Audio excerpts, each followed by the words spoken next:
Vous écoutez En parole et en action, présenté par l'Église Le Sentier.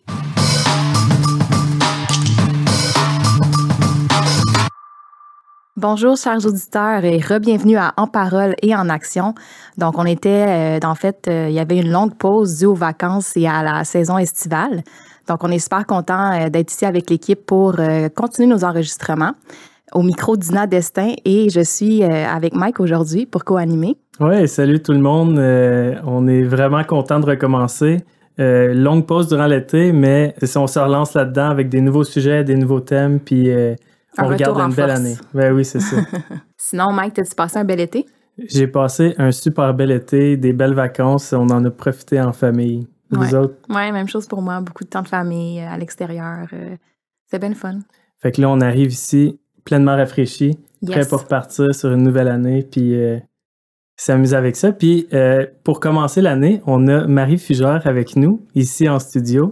Donc, c'est elle qui va inaugurer la nouvelle année avec nous. Donc, bonjour Marie, comment ça va? Ça va bien, merci. On est super contents. Écoute, on a un bel épisode aujourd'hui où est-ce qu'on va parler un peu de ton rôle, de tes différents chapeaux, parce que tu portes plusieurs chapeaux. Puis je pense que les auditeurs, il va y avoir quelque chose là-dedans qui touche plusieurs auditeurs qui vont nous écouter. Mm-hmm. Mais avant, est-ce que tu pourrais prendre le temps de nous faire une petite description, une bio de toi pour ceux qui ne te connaîtraient pas? Oui, ben c'est ça. Donc, moi, c'est Marie, puis je suis une fille de Trois-Rivières, mais je suis déménagée ici à l'âge de 20 ans. Donc, maintenant, je suis une fille de l'Outaouais. Yes. J'ai marié Alex Farley il y a de ça 20 ans. Donc, on a célébré cette année nos 20 ans de mariage. Hey, félicitations. Merci. Tout était fermé là, à cause de la COVID. Fait que on va peut-être se reprendre un jour, peut-être qu'il va m'amener dans le sud, on ne sait pas. Mais c'est ça, donc j'ai 4 enfants.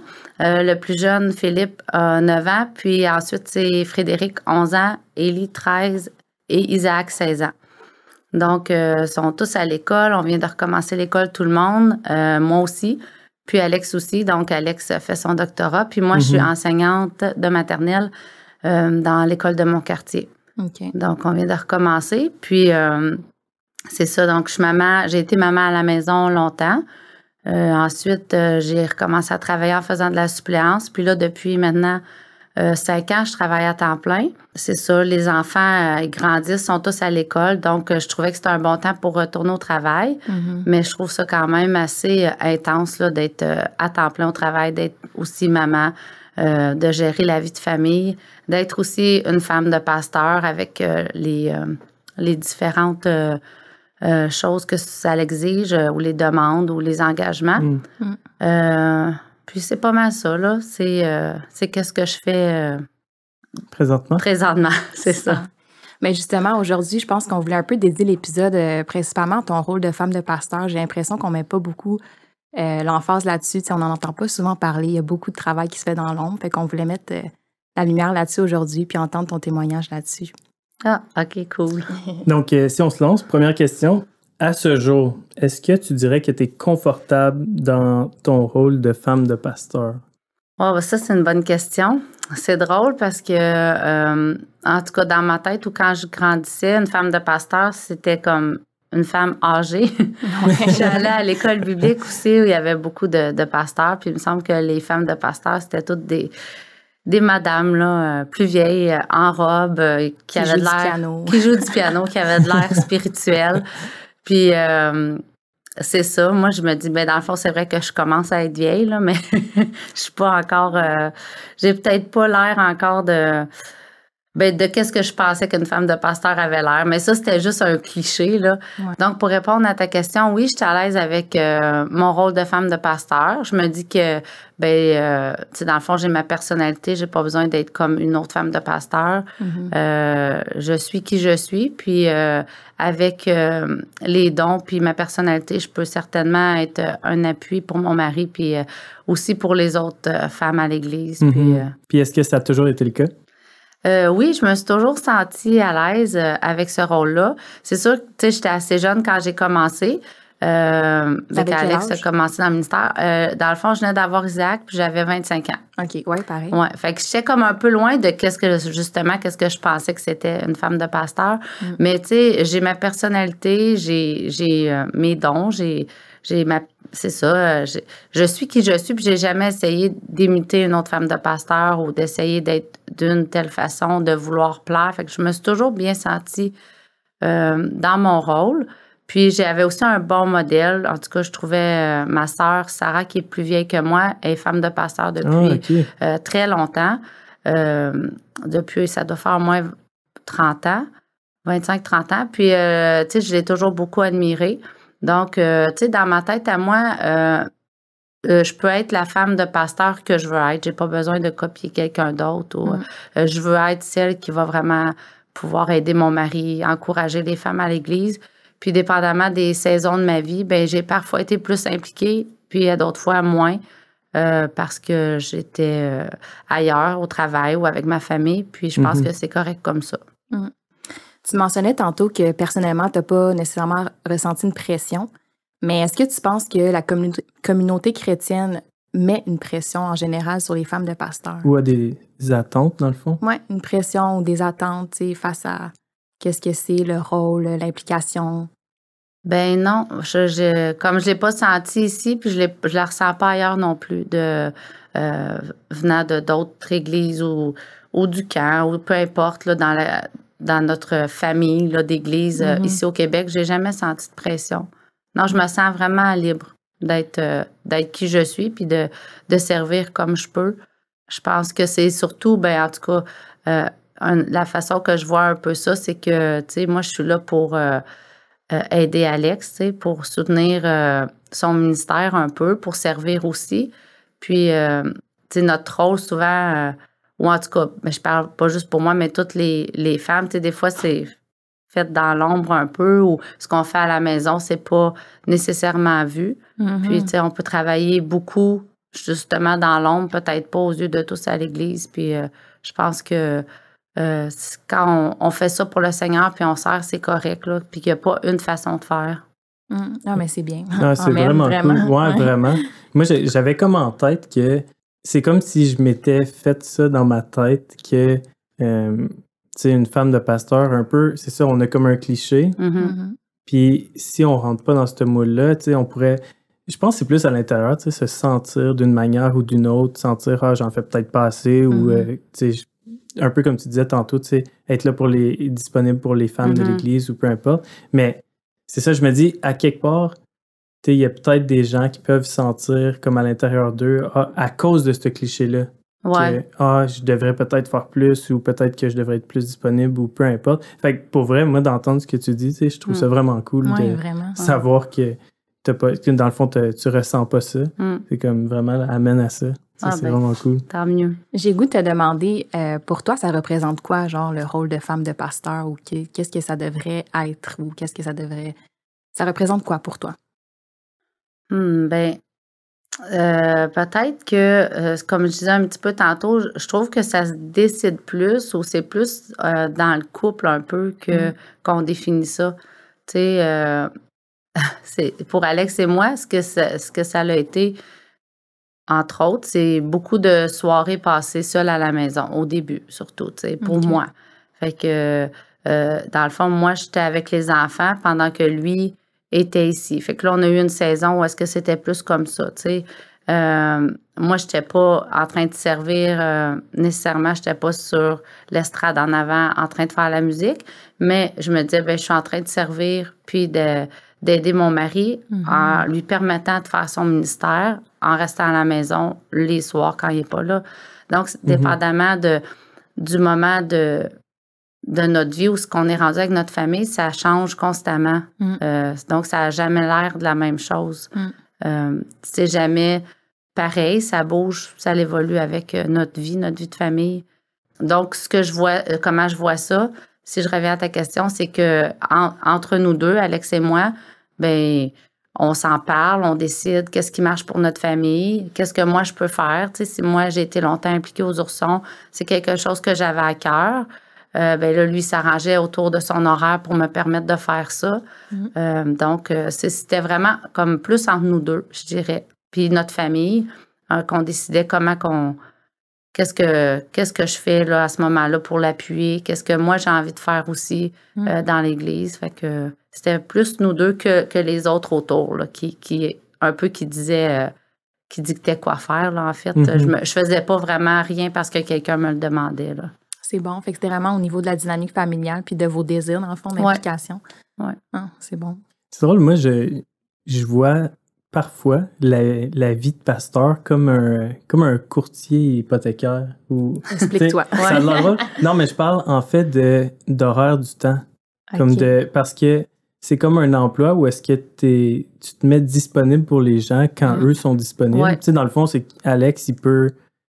Tu sais, si Alex, il voulait décider un jour, là, comme, je suis disponible tous les soirs, je suis sûr qu'il va pouvoir rencontrer des gens de l'église tous les soirs. C'est ça. C'est ça que je veux dire. Fait, c'est comme à quelque part, il faut être capable de mettre nous-mêmes des soirées comme dédiées au ministère, puis d'autres soirées qui, je suppose, sont dédiées à la famille, dédiées au couple. Puis ça, dans le fond, comment est-ce que vous avez fait pour... Je sais que tu parlais de la communication, mais comment est-ce que vous avez fait pour jongler avec ça? C'est une bonne question. Là. Puis ça aussi, ça a comme changé beaucoup selon nos saisons, parce que, tu sais, comme je disais au début, il était souvent parti les soirs, mais nos enfants étaient petits, fait que dans le fond, lui, il prenait congé le jour, là. Fait que, tu sais, quand je dis ça, j'étais pas comme laissée à moi-même, là, toute la semaine, là.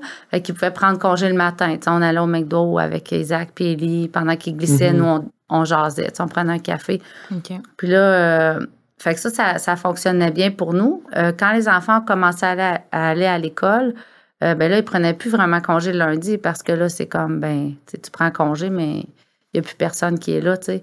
Fait que on a changé ça avec les années. Puis, tu sais, il s'est rendu à un certain moment quand moi, je lui ai dit, garde, c'est trop pour moi, je suis plus capable d'être toute seule, mettons, pas plus que 3 soirs d'affilée parce que c'est trop de travail, tu sais, les devoirs. Fait que il a dit, OK, tu sais, je bloque ces soirs-là maintenant, puis c'est comme non négociable, tu sais, mettons, tel soir, je suis à la maison, puis fait qu'il est très compréhensif, puis au fur et à mesure, selon nos besoins, avec la famille, il a beaucoup joué, tu sais, avec son horaire, là, dans le passé. OK.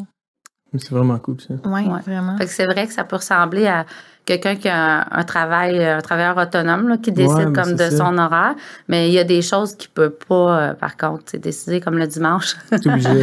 Puis, tu sais, le mercredi, il y a la pratique. Puis ça, c'est coulé dans le béton. Puis c'est aussi comme les réunions de conseil, tout ça. Mais c'est plus les rendez-vous avec des personnes. Il peut... il peut y aller avec notre horaire. Qu'est-ce que tu dirais qui serait le plus grand défi que tu as vécu là, jusqu'à aujourd'hui par rapport à ton rôle de femme de pasteur ou ton appui envers Alex? Ben, je dirais que mon plus grand défi, en tout cas dans le passé, parce qu'aujourd'hui, c'est plus comme ça, mais c'était quand les enfants étaient petits, là, je trouvais ça difficile d'être toute seule le soir, par exemple. T'sais. Mais Alex était quand même très impliqué. Mais on dirait que quand nos enfants sont petits, les soirées, on ne sait pas pourquoi, c'est comme on a tellement hâte de les coucher. C'est comme, on veut que la journée finisse. C'est comme ça finit plus. Oui, c'est ça. Ouais. Ben, c'est pire quand ils deviennent ados. Pas vrai? Là, ils se couchent plus, c'est vrai. Mais non, mais c'est nos meilleurs moments de discussion, par exemple, le soir avec les ados. Mais c'est ça, c'était d'être toute seule les soirs.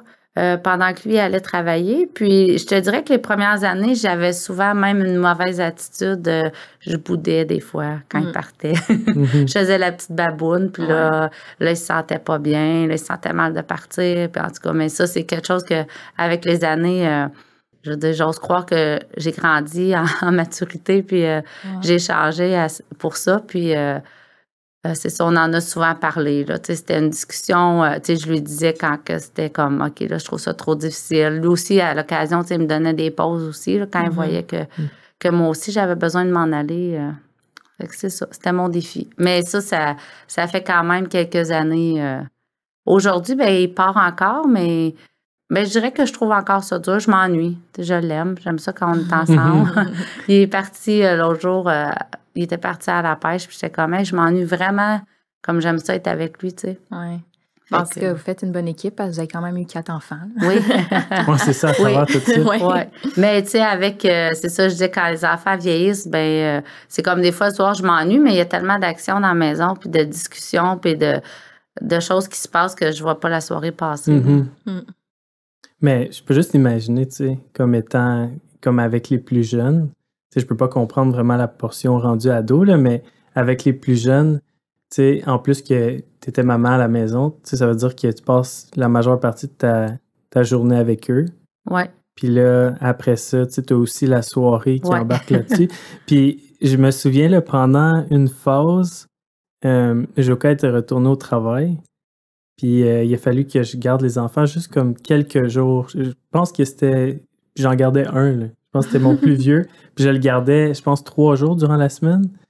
Rendu là, j'avais hâte, tu sais, que Joka soit là le soir, puis comme qu'elle soit là pour aider. Puis fait comme je peux comprendre. Puis je me dis, aïe, tu sais, travail de maman à la maison, là, c'est quelque chose. C'est vrai que t'as hâte que ton mari arrive, puis de comme alléger la tâche, puis d'être deux, c'est ça, d'avoir un autre adulte à qui parler, puis c'est vrai que des fois, ça paraissait comme étant des longues journées, mais là, aujourd'hui, quand je repense à tout ça, c'est comme c'était vraiment les plus belles années, là. Je m'ennuie tellement de ça. Puis ça, tout le monde te dit, là, quand t'es dedans, tout le monde te dit, ça passe vite. Puis, c'est vrai. Ouais. Comment tu fais pour composer quotidiennement avec justement tous tes différents chapeaux, tes différents rôles, en tant qu'enseignante, maman, tout ça? Ça dépend des jours. Des fois, je pleure. Non, mais pour vrai, des fois... On pleure toutes, là, je pense, des fois. Des fois, il y a des journées où est-ce que je trouve que c'est trop. Tu sais, avec les années, je trouve des trucs, là, des trucs qui, dans mon quotidien, m'aident, comme à mieux gérer les tâches que j'ai à faire. Aider les enfants aussi à... Comme je dirais que mon défi, c'est de plus responsabiliser mes enfants là, pour qu'ils aident plus à la maison. Ça, je sais que c'est quelque chose qui m'aiderait beaucoup, en tout cas. Donc, comment je fais? Je vais un jour à la fois, puis une tâche à la fois. Il n'y a pas de recette miracle, là. Tu sais, j'essaie de... Ce que je trouve difficile, des fois, c'est quand j'arrive au travail le matin, là, je suis stressée, puis je suis préoccupée de mes enfants parce que l'heure qu'on a passée à la maison, c'était comme intense. C'était pour différentes raisons. Il y en a un qui pleure, un qui n'a pas fait son devoir. Puis là, il manque quelque chose. Là, j'arrive à l'école, puis je suis déjà stressée. Fait que quand ça m'arrive, j'essaie, je prends un moment pour prier, pour être toute seule dans ma classe, pour juste même respirer, puis comme me calmer. Puis quand mes élèves arrivent, là, c'est ça, je mets mon chapeau d'enseignante. Puis là, j'essaie de plus penser de vraiment penser à mes élèves, puis pas de penser à ce que j'ai à faire à la maison. Puis la même chose le soir à la maison, j'essaie de décrocher de l'école, puis de vraiment être là pour qu'est-ce qu'il y a à faire à la maison. Tu sais, ce que je trouve difficile, ce que j'ai travaillé avec ma très bonne amie Cheryl l'année passée, c'est elle qui était dans ma classe comme aide. Puis ce que je lui partageais que je trouvais un peu difficile, c'est qu'en ce moment dans ma vie, je sens pas que je peux être à 100% à la maison ou à 100% au travail. Fait que je donne ce que je peux donner au travail, qui est selon moi, tu sais, comme 80%, je sais pas. Mais tu sais, je pourrais encore faire une coche de plus. Comme quand je suis là à 100%, mais dans tout l'effort que j'investis. Mettons les projets, tu sais. Je voudrais aller plus loin, mais là, je peux pas. Je donne tout ce que je peux. Respecter tes limites. C'est ça. Puis la même chose à la maison. Tu sais, quand je suis là, c'est ça, je suis là à 100%. Mais tu sais, c'est sûr qu'on pourrait toujours en faire plus, mais c'est vrai, je respecte mes limites, puis je fais ce que je peux. Tellement important. Vraiment important. Je pense qu'on pourrait toujours en faire plus. Ça finit jamais, ça. C'est ça. C'est vrai qu'on se met tout le temps des standards, puis de plus en plus. Puis tu sais, si je me compare à une collègue qui n'a pas d'enfant, je veux dire, je peux pas faire ça. Là. Tu perds à faire ça. C'est ça, je peux pas faire ça. Fait que, dans le fond, je fais de mon mieux. Je me donne, puis je respecte mes limites. Puis les élèves avec qui je travaille là, dans ma classe, ils savent pas, eux autres, que j'aurais en tête un projet, une activité extraordinaire, mais ils savent pas, mais ils sont pas déçus de manquer ça parce que quand je suis là, je donne tout ce que je peux. Fait que... Je dirais même si on se compare à quelqu'un, mettons, une autre personne qui aurait 4 enfants, même là, ça veut rien dire. Les enfants peuvent tellement être différents. Nous, on peut vivre tellement les choses différemment que même ça, je trouve, de se comparer, puis de se dire, ben moi, c'est pas assez ou c'est pas... Ouais. Même là, c'est... Non, c'est vrai, on est mieux de jamais se comparer. Mais c'est tellement instinctif de se comparer, mais c'est tellement nocif. Oui. Comme on devrait juste pas, tu sais, tout le monde a des situations différentes, puis des caractères différents, des limites différentes. Fait que, c'est vraiment de se concentrer sur nous, puis d'accepter, tu sais, qu'est-ce que Dieu nous a donné, qu'est-ce qu'on est capable de faire, là, avec qu'est-ce qu'on a, tu sais. Mais c'est pas toujours facile. Moi, je trouve ça vraiment, en tout cas, je trouve ça bien, ce que tu viens de dire, là, parce que je pense qu'il y a beaucoup de gens, tu sais, qui vivent ça comme ça. Je dirais, dans le fond, depuis le temps où est-ce que les femmes sont retournées au travail, tu sais, comme on vit dans une dynamique comme ça, où est-ce que je pense que ça doit être beaucoup plus ajusté dans le milieu familial, où est-ce que l'homme doit aussi participer à comme la vie familiale beaucoup plus, comme, tu sais, faire des soupers, puis faire du nettoyage, puis tout, parce que sinon, c'est comme, tu sais, si on se dit que la femme garderait ces tâches-là comme c'était dans le temps, là, c'est un plan pour virer fou, là, tu sais. Fait que je trouve ça vraiment cool parce que c'est ça qui fait toute la différence de pouvoir en jaser puis de pouvoir justement se dire, bon, ben, tu sais quoi, à soir, ben, on laisse la vaisselle là. C'est drôle de même, mais tu sais, on laisse la vaisselle là puis on va se coucher de même, on passe un temps comme peut-être un peu plus privilégié avec les enfants puis la vaisselle à l'attendre à demain, tu sais. Mais je pense que c'est ça, c'est comme enlever des absolus qu'on a un peu dans notre tête, tu sais, comme, mettons, se dire, ah non, il faut vraiment que ça soit fait ou il faut avoir fait ci ou ça. Puis on peut vivre plus... Ce que tu nommes, là, c'est le lâcher-prise. Ben c'est ça. Puis, honnêtement, moi, je l'ai appris en étant maman, là. Ouais. Mais je pense que c'est ça, mais dans le fond, c'est ça, c'est parce que là, tu deviens qu'un rôle que tu juges qui est comme plus important. Fait que là, tu te dis à quel point je veux tenir à telle ou telle autre chose dans ma vie, tu sais, pour... c'est ça, à un moment donné, tu deviens fou, t'as trop à faire ou t'as trop à penser. Oui, vraiment. C'est d'accepter, là, tu sais. Le lâcher-prise, c'est vraiment ça, tu sais, d'accepter, OK, ben, c'est juste ça que je peux faire, puis la vaisselle va attendre. C'est ça. Ça, ou le dimanche soir, ils peuvent manger des toasts pour souper. Des céréales. Des toasts. Des croquettes de poulet. Chez nous, c'est... Je sais pas pourquoi, souvent, le dimanche soir, on soupe pas. Mais tu sais, souvent, l'après-midi, je vais faire les commissions, l'épicerie, je m'organise pour la semaine. Puis ça arrive, c'est souvent des crêpes ou des toasts, puis c'est correct. Non, mais bon. C'est ça. Oui, c'est ça. Les enfants sont contents. Mais ouais, c'est ça. Les autres vont être contents des affaires de même. J'ai goût de te relancer sur quelque chose que tu as dit, que tu t'es toujours senti comme soutenu dans la communauté, en tout cas ici au Sentier. Puis justement, nous, en tant que famille, famille de Dieu, qu'est-ce qu'on peut faire pour justement soutenir les femmes de pasteurs? Peut-être tu peux nous dire des exemples que tu as reçus ou qu'est-ce qu'on peut faire pour soutenir nos femmes de pasteurs mieux? Une chose qui me touche là, par rapport à ça que j'ai déjà eu dans le passé, c'est quand on m'envoie un message, là, des mots dans une carte ou comme un message sur Messenger. Il y a déjà une amie qui me dit, il y a quelques années, elle m'avait écrit qu'elle pensait à moi ce soir-là parce qu'elle savait que j'étais toute seule. Puis qu'elle, quand elle est toute seule, elle trouve ça difficile. Puis elle dit, ça m'arrive jamais quasiment. Puis là, je pensais à toi. Puis, fait que ça m'a tellement fait du bien. Tu sais, ça m'a touchée. Puis de savoir que j'avais une amie qui priait pour moi. Puis que, fait que dans des mots d'encouragement comme ça, je trouve ça... tu sais, ça peut être aussi envers n'importe quelle sœur qu'on peut faire ça, là, les unes avec les autres. Puis moi, c'est quelque chose qui m'encourage beaucoup. Des fois, on pense à quelqu'un, on pense à quelque chose, puis on ne va jamais lui dire hey, j'ai pensé à toi, tu sais, je trouve que t'es une bonne maman, tu sais, de dire ça à quelqu'un. Je trouve, tu sais, des fois, on s'empêche là, de le dire. Des fois, on manque de temps, des fois, on oublie. Puis des fois, on veut juste carrément pas le dire. Tu sais, il y a déjà quelqu'un qui m'a dit ça. Ah, j'avais pensé ça, mais je voulais pas te le dire. Puis là, c'est une autre fille qui l'avait encouragée à me le dire parce que c'était quelque chose de positif, mais c'est comme elle n'était pas capable de... Fait que je trouve de s'encourager comme ça. Quand on pense à quelqu'un, à quelque chose, de lui dire, ça fait vraiment du bien. Oui, c'est vrai. Ouais. Il faut verbaliser. Souvent, on a des pensées, comme tu dis, positives, mais c'est pas tout le temps qu'on le verbalise. Non, on est comme gêné ou on a peur de qu'est-ce que l'autre va penser. Ça fait longtemps qu'on n'a pas parlé. Oui, c'est vrai. Ça peut changer la journée de quelqu'un, honnêtement, tu sais, de lui dire... fait que je trouve ça important, puis c'est encourageant, puis c'est édifiant. On garde ça en note. Oui. Donc, c'est tout ce qu'on a pour notre épisode d'aujourd'hui.